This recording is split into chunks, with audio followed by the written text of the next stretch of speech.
Vamos lá, galera, vamos falar um pouquinho agora sobre fisiologia. Vamos falar um pouco sobre respiração celular. Uma coisa que tem que ficar muito claro quando falamos sobre respiração celular é que o ATP é nossa moeda energética. O que é o ATP? O ATP nada mais é do que o trifosfato de adenosina, três fosfatos ligados a uma ribose e uma adenina, como nós podemos ver aqui na imagem. Então, entre as ligações do fosfato é que se encontram armazenadas a energia. Quando as nossas células elas precisam de energia, sejam para fazer uma síntese proteica, reparação de dano tecidual ou até mesmo um tecido muscular contração ou cardíaco, para o bombeamento no transporte ativo, nossas células gastam energia. Essa energia vem da quebra ou hidrólise do ATP. O ATP ele é formado em nossas células de duas formas, pela via anaeróbia e pela via aeróbia. As nossas células utilizam principalmente como substrato base para a ressíntese de ATP o carboidrato. Mas não só ele, também as proteínas e lipídios, mas as proteínas em menor proporção, pois elas são elemento estrutural para a conformação estrutural de tecido. Como que as nossas células obtêm energia a partir de carboidratos? Vamos observar aqui na imagem. Nós temos, a princípio, uma molécula de glicose na corrente sanguínea com conformação química de 6 carbonos, 12 hidrogênios e 6 oxigênios. Essa molécula de glicose, ela entra dentro da célula através de um transportador comum, uma proteína na membrana celular. Essa proteína, principalmente no tecido muscular, se chama glutaraldeído do tipo 4 ou GLUT4, a partir de um hormônio que permite a entrada da glicose. Esse hormônio é a insulina. Então a insulina na corrente sanguínea se acopla ao receptor na membrana celular. Este, por sua vez, permite a entrada da glicose dentro da célula. Uma vez a glicose dentro da célula, no citoplasma celular, essa glicose ela vai servir como base para a reparação ou ressíntese de ATP. Das duas formas, anaeróbica ou por via aeróbica. O primeiro processo ocorre no próprio citoplasma celular, sem que haja a necessidade de utilização de oxigênio. Então nós podemos ver aqui na imagem, a glicose no citoplasma celular, ela sofre a ação da hexoquinase. E aí, uma molécula de ATP fornece o fosfato para a molécula de glicose, mediada pela enzima hexoquinase, como nós podemos ver aqui na imagem em verde. O ATP fosforila e fornece fosfato para a cadeia da glicose, como nós podemos ver aqui na imagem. A glicose agora ela passa a ter um fosfato, então ela passa a se chamar glicose 6-fosfato. A glicose 6-fosfato tem uma alteração na sua conformação, graças a uma enzima chamada fosfofruto isomerase, que transforma a glicose 6-fosfato em frutose 6-fosfato. Frutose 6-fosfato, ela sofre a ação de mais uma molécula de ATP. Então, um ATP forneceu fosfato no primeiro processo, transformando a glicose em glicose 6-fosfato. Agora nós temos um segundo ATP sendo fragmentado e fornecendo fosfato para a frutose 6-fosfato. Então nós podemos ver aqui na imagem que a enzima fosfofrutoquinase promove esta alteração no processo químico. Então, transformando a frutose 6-fosfato, como nós podemos ver, em frutose 1,6-bifosfato. Por que 1,6-bifosfato? Porque nós temos um fosfato aqui, nessa ligação de carbono, e nós temos outro fosfato aqui, na outra ligação de carbono. Então, uma frutose com ligação de fosfato no carbono 1,1 e no carbono 6.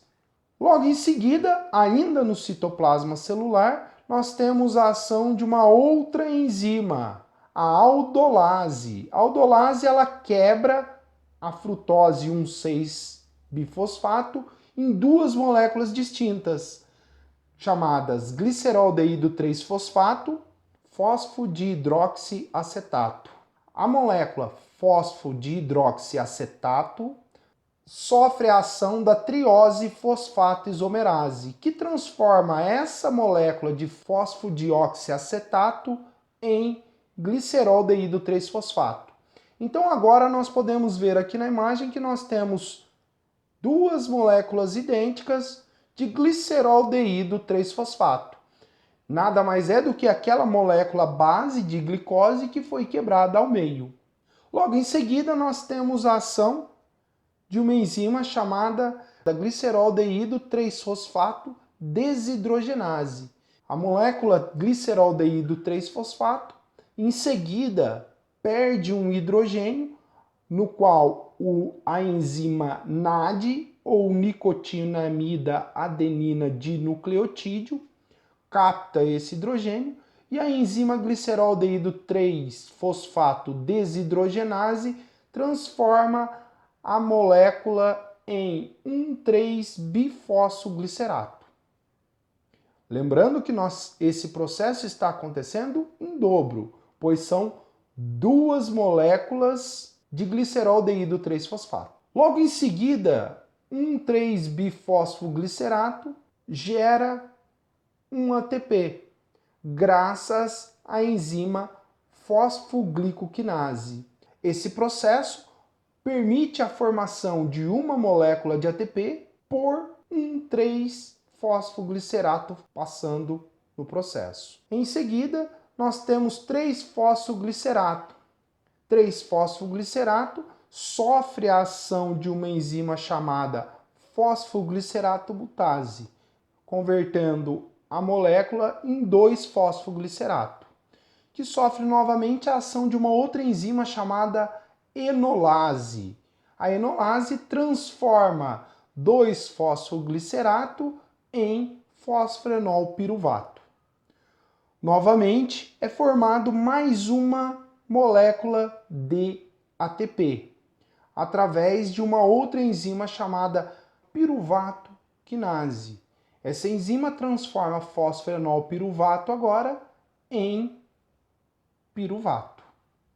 Agora, o piruvato, ainda no citoplasma celular, com a presença de oxigênio, ele adentra-se à mitocôndria. Dentro da mitocôndria, o piruvato ele sofre a ação de uma enzima chamada piruvato desidrogenase. A enzima piruvato desidrogenase remove um carbono e um hidrogênio da molécula de piruvato. E além disso, uma enzima ou uma coenzima A se liga ao piruvato, transformando o piruvato em acetil-CoA. Uma outra enzima chamada piruvato carboxilase, ela acrescenta um carbono e fosfato ao piruvato, transformando o piruvato em oxaloacetato. Isso tudo dentro agora da mitocôndria. O oxaloacetato, ele se liga fortemente a acetil-CoA. O oxaloacetato, ele é um transportador da acetil-CoA no ciclo de Krebs, o famoso ciclo de Krebs, aonde vai ser transportado o acetil-CoA até separar todos os carbonos de todos os hidrogênios de todos os oxigênios. Vamos lá. Então, o acetil-CoA, ele sofre a ação de uma enzima chamada citrato sintetase. A citrato sintetase, ela vai remover a S-CoA e hidrogênio. Dessa forma, transformando a acetil-CoA em citrato.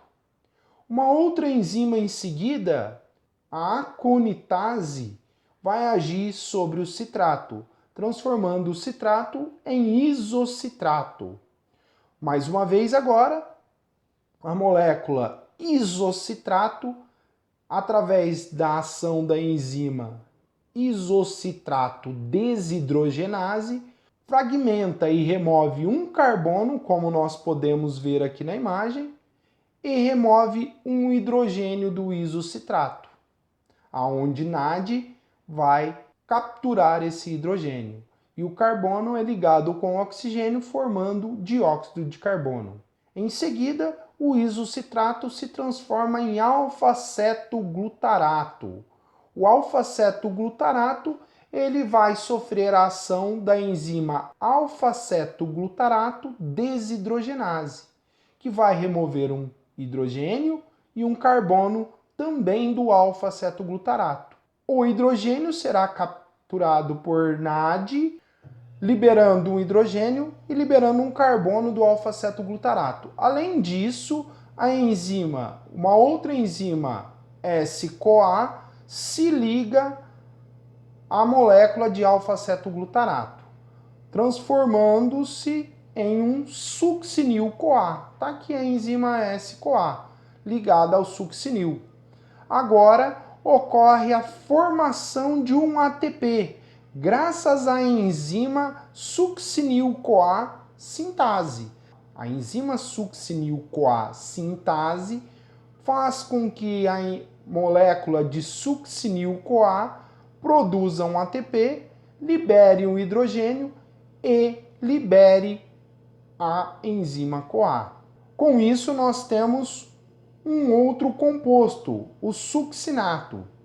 Succinato, ele sofre a ação da enzima succinato desidrogenase. Além disso, a enzima succinato desidrogenase libera mais um hidrogênio da molécula succinato. Este hidrogênio é capturado por FAD, transformando o succinato em fumarato. A molécula de fumarato sofre a ação da enzima fumarase. Além disso, gasta-se uma molécula de H2O, água. Fumarato, então, se transforma em malato. Malato sofre a ação da enzima malato desidrogenase, liberando mais um hidrogênio que NAD vai capturar esse hidrogênio e transportar esse hidrogênio, transformando o malato em oxaloacetato. Este oxaloacetato, ele volta no processo e ele pode se ligar ao novo acetil-CoA, formado a partir da enzima piruvato desidrogenase, que transformou o piruvato em acetil-CoA, removendo o carbono, o hidrogênio e a enzima S-CoA sendo acrescentada à molécula. Então, até a próxima videoaula.